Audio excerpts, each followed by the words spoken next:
Hello student, कैसे हैं आप। आज हम पढ़ेंगे दो चरों वाले रैखिक समीकरण।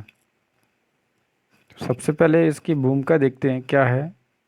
तो पिछली कक्षाओं में आपने एक चर वाले रैखिक समीकरणों को पढ़ा होगा। क्या आप एक चर वाला रैखिक समीकरण लिख सकते हैं? तो एक चर वाला रैखिक समीकरण ये लिखा हुआ है। एक चर वाले रैखिक समीकरण के उदाहरण हैं। आप यह भी जानते हैं कि एक अद्वितीय केवल और केवल एक ही हल होगा। क्यों? क्योंकि x की घात एक ही है, इसलिए ये रैखिक है। एक संख्या रेखा पर भी आपको किस प्रकार निरूपित किया ये भी आपको याद होगा। एक चर वाले रैखिक समीकरण को पुनः अगर विचार करें तो इसमें संबंधित ज्ञान दो चर वाले रैखिक समीकरणों पर लागू करेंगे। यहाँ हम इस प्रकार के प्रश्नों पर विचार करेंगे। क्या दो चर वाले रैखिक समीकरण का हल होता है? यदि हाँ, क्या अद्वितीय होता है?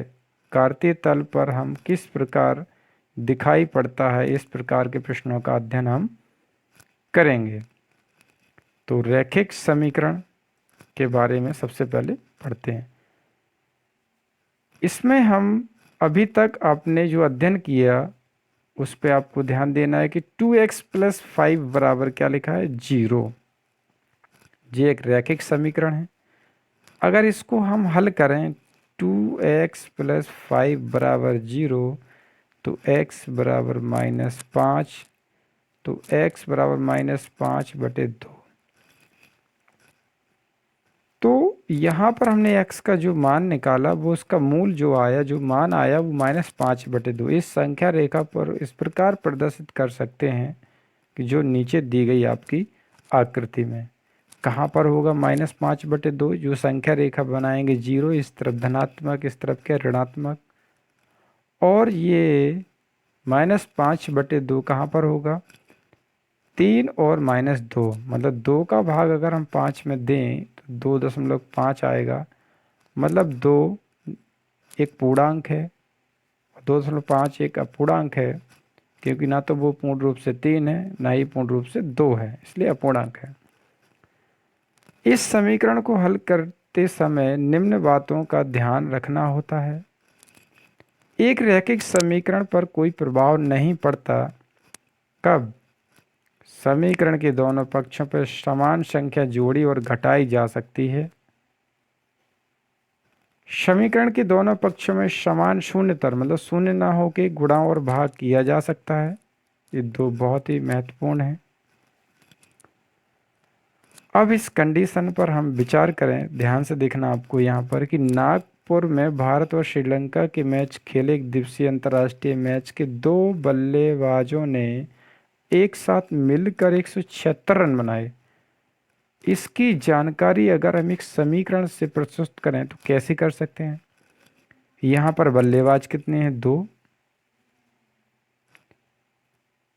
बनाए गए रन ज्ञात नहीं कर सकते, अर्थात यहाँ दो अज्ञात राशियाँ हैं। मतलब हम कहें आपसे कि दो बल्लेबाजों ने इतने 176 रन बनाए, तो आप बताएंगे कि किसने कितने बनाए? नहीं, हमें पता नहीं। इसलिए दो अज्ञात राशियाँ यहाँ पर x और क्या हमने मान लिया y। पहले वाले खिलाड़ी ने x रन और दूसरे वाले खिलाड़ी ने y रनों की संख्या, दोनों को अगर रनों की संख्या को जोड़ा जाए तो x + y टोटल कितना? 176, जो कि ये अभीष्ट समीकरण है। आगे दो चर वाले रैखिक समीकरण का एक उदाहरण। यह परंपरा रही है कि इस प्रकार के समीकरणों को x और y से प्रकट किया जाता है, परंतु अन्य अक्षरों का भी प्रयोग किया जाता है। दो चर वाले रैखिक समीकरणों के कुछ उदाहरण हैं। एक चर वाले में ओनली एक ही चर होगा, ABCD का एक ही अक्षर होगा। दो चर वाले में दो अक्षर होंगे। यहाँ पर 2s + 3t बराबर 5 पहला उदाहरण, दूसरा उदाहरण, तीसरा उदाहरण, चौथा उदाहरण। देखिए यहाँ पर इन्होंने एक्स वाई लिया, यहाँ पर यू वी लिया, यहाँ पी क्यू लिया, यहाँ पर एस और टी लिया। दो चर आपको लेना है। कुछ उदाहरण आप भी दे सकते हैं, जैसे कि यहाँ पर हमने 2s प्लस 3t माइनस 5, ये दूसरा, ये तीसरा, ये चौथा के रूप में व्यक्त कर सकते हैं। अतः समीकरण का जो स्टैंडर्ड फॉर्म होती है वो A X plus B Y plus C के रूप में होती है, बराबर 0। ए और बी ये वास्तविक संख्याएं हैं। ए और बी दोनों शून्य नहीं होंगे कभी भी। अगर ए का मान शून्य हो गया तो एक्स का मान तो शून्य हो ही जाएगा। बी का मान अगर शून्य हो गया तो वाई मान शून्य हो जाएगा। तो वाई का मान जब शून्य हो गया तो क्या बचा, एक्स अकेला ही बचा। तो ये रैखिक हो गया, एक चर वाला हो गया। यहाँ पर दो चर वाला नहीं होगा। चलिए सवाल कैसे बनते हैं। नीचे दिए गए समीकरणों को इस रूप में लिखना है और प्रत्येक का ए बी सी का मान निकालना है। किस रूप में लिखना है कि बाएं साइड सभी पद आ जाएं। तो चलिए अब हम लिखते हैं। यहाँ पर हमने क्या किया कि जो 2x प्लस 3y बराबर 4.37 4.37 लिखा था, इसको हम इस तरीके से लिखेंगे। हमने आपको बताया कि ax plus B Y plus C बराबर 0, मतलब बराबर के बाईं ओर सभी पद आ जाने चाहिए। लेकिन ये बराबर की राइट साइड लिखा था, हमने बराबर की इस तरफ कर लिया। अब हम यहाँ पर A X plus B Y plus C बराबर 0 से तुलना करेंगे। ए की जगह कितना लिखा, 2, तो हमने लिखा 2। बी की जगह कितना लिखा, 3, तो 3, और सी की जगह कितना लिखा, -4.37। तो हमें ए बी सी का मान पता चल गया। चलिए अब हमने देखा कि समीकरण 4 बराबर इतना, तो इसको हम बदल लेंगे 5x माइनस 3y, और इस तरफ ले जाएंगे तो -4 बराबर 0।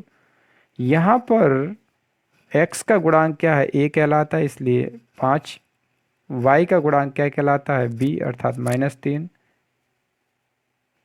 c का गुणांक यहाँ पर -4 है। तो इस तरीके से हम दूसरा समीकरण भी यहाँ पर लिख सकते हैं।